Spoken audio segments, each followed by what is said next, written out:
All right, so I was doing a little bit of thinking earlier today, and I kind of noticed this while looking at social media and even the mainstream media. And I'm guilty of it as well. I'm not just pointing the finger. As fans, we are naturally very critical of players and teams or even coaches, which is very understandable. But at what point are we being overcritical? At what point do our criticisms make us downplay or flat out forget the accomplishments and the greatness of certain players, teams, and coaches? There are players who have done some amazing things. And when we take a step back and look at their resumes, they're amazing, right? They're legendary at times. But a lot of these negative narratives perpetuated by the media and people on social media and online, they'll make us think that these guys still have something left to prove, or just like I said, flat out downplay those accomplishments. So generally speaking, we tend to focus on the negative too much and in effect, forget or just flat out throw away the positive or the great things that certain guys are doing. So I'm going to give an example. That's happening right now with Jason Tatum. Jason Tatum goes and wins a title, and people have a lot of different opinions about Jason Tatum. People think that he's a top 5 player. A lot don't. There's a lot of argument right now as to where Jason Tatum stands amongst the league's best, but he is still a champion and he played at a very high level in the closing game of that championship, which a lot of people said he couldn't do, right? A lot of criticism about Jason Tatum was that he isn't a guy who can close out big playoff games, and he does that in the finals. But people ignored that and kind of turn to these debates as to, like I said, whether or not Jason Tatum is a top 5 player. And that gets into these criticisms about him in his game. And in effect, we are forgetting about how great it was to see him win that title for the Boston Celtics, which is an illustrious franchise. And that is a high level accomplishment and achievement. So perfect example there. We're seeing it happen with Tatum right now. Also, it happens with Steve Kerr, right? Steve Kerr, over the last couple of seasons, has made some questionable lineup decisions and things like that. I get it. I get the disappointment. But there are really people right now who think that Steve Kerr is a bad head coach, totally forgetting that he is a 4-time champion head coach, and he completely turned this Warriors franchise into a dynasty, right? They were a good enough team when Mark Jackson was there, but they were not a championship level team. Kerr's offensive system optimized Steph Curry, Klay Thompson, and Draymond Green amongst each other, and they ended up becoming one of the greatest dynasties in the history of the game. So again, negative narratives making us downplay these accomplishments and the greatness of either players or coaches or teams. Happens all the time throughout NBA history, and it's annoying. The guy that it happens to the most, and the guy I think it's tarnished his legacy the most, is Kevin Durant. Kevin Durant catches flack everywhere he turns around. I'm going to read off his career resume and the things he's done so far. He is a 2-time champion, 2-time Finals MVP, 2014 League MVP, 4-time scoring champion, 4-time conference finals champion, top 10 all-time in scoring, 14-time All-Star, Rookie of the Year, 2-time 50-40-90 club, 13-time All-NBA, and a 3-time, possibly 4-time gold medalist. That's his resume. How can we look at that career and act like that's not enough? How can we look at that career and act like he still has more to add on top of that, right?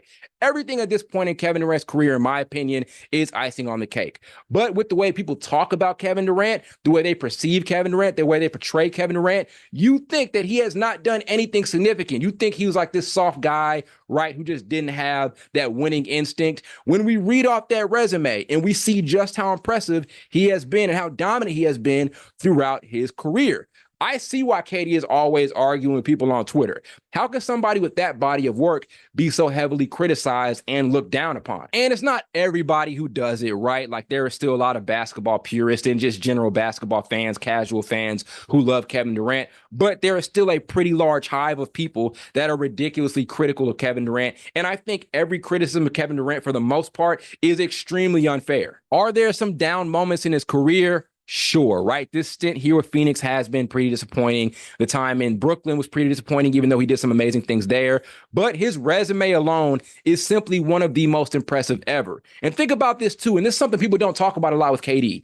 He's done all of this with massive injuries that have kept him out for entire seasons. Kevin Durant is somebody who has been hurt a lot. Like I said, he's missed entire seasons. He's missed significant parts of seasons. He's missed some playoffs. And still, that's the resume we got. For a lot of other guys with the injury history that KD has or something near that, they're like what-if stories. Kevin Durant accomplished all of that while having a ton of injuries throughout the course of his career.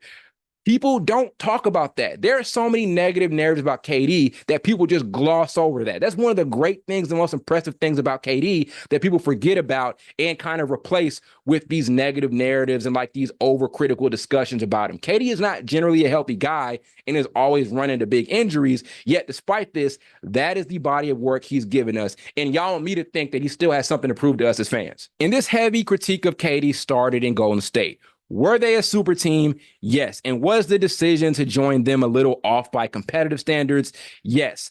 But when the ball got rolling, they won. KD did all the necessary things to be a two-time NBA champion and a two-time finals MVP. They were consistently great enough through those 2 seasons they won a title in. He also improved individually, right? He got better defensively since getting there. Those were his peak defensive years, and also just became a better complete basketball player, right? So we can say all the time that the Golden State Warriors were a super team. There are so many super teams over the course of NBA history that didn't work, right? That ended up failing and falling short. And yes, KD has been a part of a couple of those, but there was something that they did in Golden State that separated them from other teams. So we can't say that super teams don't work while getting mad at KD for going and Golden State. And here's how I'll explain. Like I said earlier, there are countless super teams, some that he's been on, like I said, that haven't worked throughout the course of the history of the league. So we know by that an abundance of talent on your team alone doesn't win titles. It's not enough to have like 2 superstars. There has to be something else.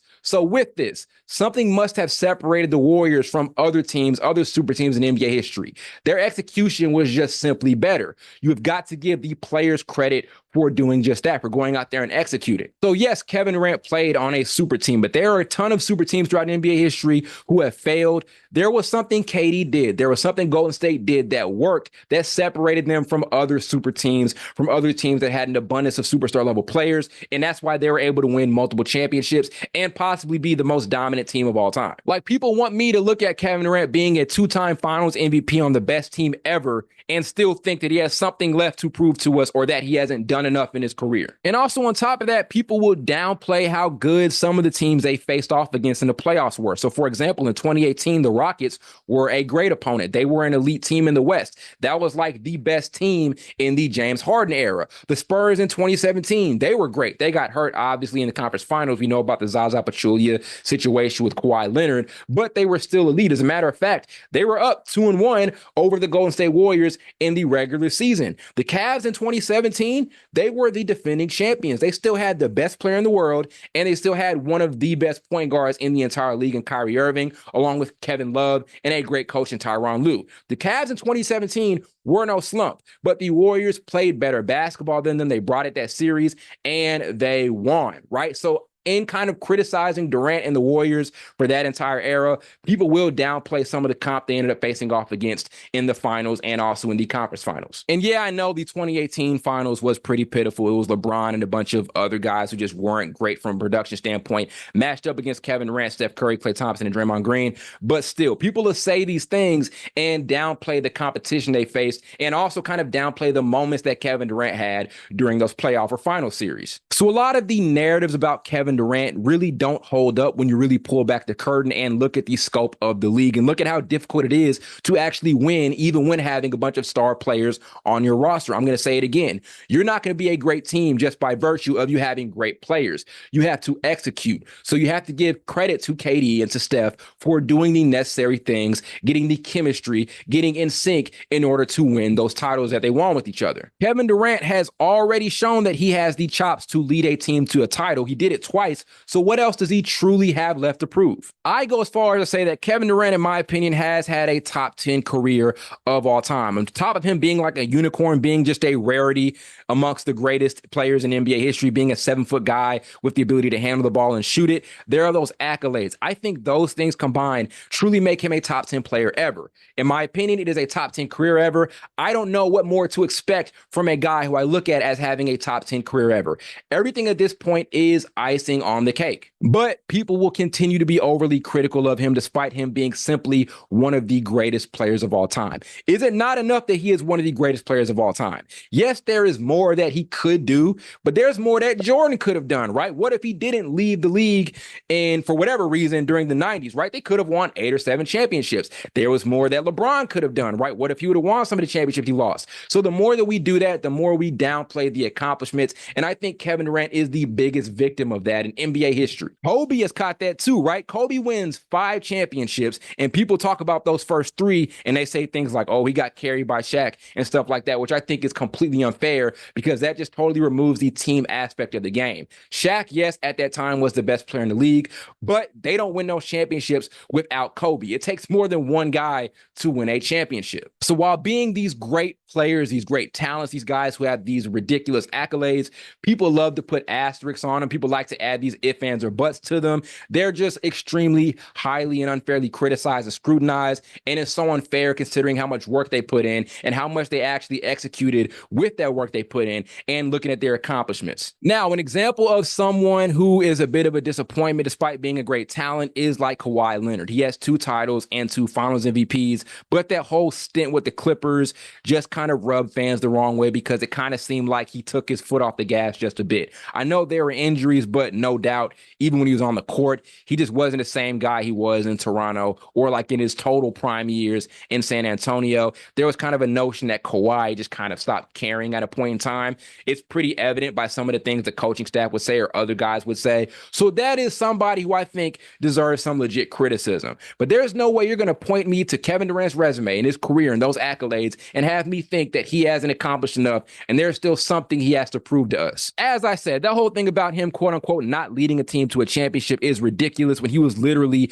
the finals MVP twice. He's led a team to the finals even before he got to Golden State. He did it when he was with the Oklahoma City Thunder in his younger years. When you're the finals MVP, you literally led your team to a championship. That's literally the definition of that award. So Kevin Durant will continue to be great. He'll continue to do great things. We saw what he did on the Olympic stage just yesterday against Serbia. But even so, there's still going to be a strong crowd of people who will highly criticize him, who will scrutinize him way too much, and in effect, downplay his accomplishments. And as I said, I think it's completely unfair to him considering the great talent that he is. But hopefully, like I said, he can continue to silence those critics even more moving down the rest of his career. Because it's just disappointing being a fan and seeing how great this guy was throughout his prime and even now, and seeing people still not fully appreciate it. I mentioned it earlier, happened a lot with Kobe, and Kevin Durant is the next in line for that. A guy who's had a great, illustrious career that people just want to downplay because they want to hold on to these narratives perpetuated by mainstream NBA and sports media.